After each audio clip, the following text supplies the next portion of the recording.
ಓಂ ಸಾಯಿರಾಮ್. ನನ್ನ ಮುದ್ದಿನ ಮಗುವೆ, ನೀನು ಮಾಡುವ ಒಳ್ಳೆಯ ಕಾರ್ಯಗಳು ನಿನಗೆ ಪುಣ್ಯವನ್ನು ತಂದುಕೊಡುತ್ತಿರುವಾಗ ನಿನ್ನ ಪಾಪಗಳ ಬಗ್ಗೆ ನೀನು ಯೋಚಿಸುವುದು ಏಕೆ?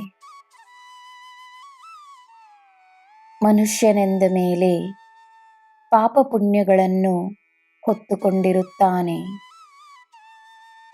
ನೀನು ಮಾಡಿದ ಪಾಪಗಳ ಚಿಂತೆಯನ್ನು ಬಿಟ್ಟು ನೀನು ಮಾಡಬಹುದಾದ ಪುಣ್ಯಗಳಿಗೆ ನಿನ್ನ ಗಮನವನ್ನು ನೀಡು. ಅದರ ಲೆಕ್ಕಾಚಾರವನ್ನು ದೇವರಿಗೆ ಬಿಡು. ಈ ಸಾಯಿಯನ್ನು ಪಡೆದಿರುವ ನೀನು, ಈ ಸಾಯಿಯ ಮಾರ್ಗವನ್ನು ಪಡೆದಿರುವ ನೀನು, ನಿನ್ನ ಉತ್ತಮವಾದ ಜೀವನಕ್ಕೆ ಬೇಕಾದಷ್ಟು ಪುಣ್ಯಗಳನ್ನು ಮಾಡಿರುವೆ ಎಂದು ನಂಬು. ನಿನ್ನ ಜೀವನ ಉತ್ತಮವಾಗಿರಲು ನಿನ್ನ ನಂಬಿಕೆಯೇ ಸಾಕು. ನಿನ್ನ ಮನಸ್ಸಿನಲ್ಲಿ ನಿನಗೆ ಬೇಕಾದ ಆಲೋಚನೆಗಳಿಗೆ ಮಾತ್ರವೇ ಸ್ಥಾನವನ್ನು ನೀಡು. ಮನಸ್ಸು ನಿಯಂತ್ರಣವಿಲ್ಲದೆ ಎಲ್ಲ ದಿಶೆಗಳಲ್ಲಿ ನಿನ್ನನ್ನು ಕೊಂಡು ಹೋಗುತ್ತದೆ. ನಿನ್ನ ಮನಸ್ಸಿನ ಮೇಲೆ ನಿನ್ನ ನಿಯಂತ್ರಣವಿರಲಿ.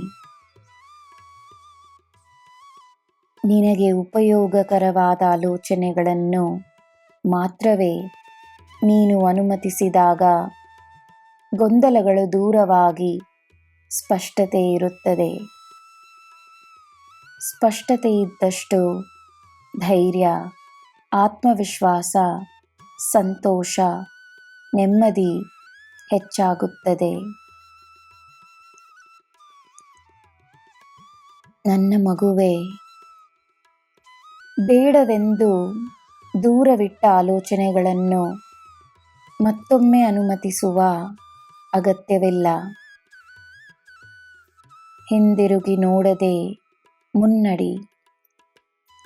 ನಿನ್ನನ್ನು ಹಿಂದಕ್ಕೆ ಕರೆದುಕೊಂಡು ಹೋಗುವ ಆಲೋಚನೆಗಳನ್ನು ಸೋಲಿಸು.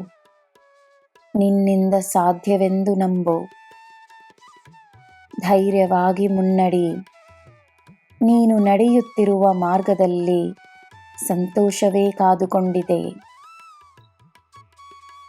ನಿನ್ನ ಕೈಯನ್ನು ನಾನು ಹಿಡಿದುಕೊಂಡಿರುವೆನು. ನಿನಗೆ ನಾನಿದ್ದೇನೆ. ನಿನಗೆ ಎಲ್ಲ ಶುಭವೇ.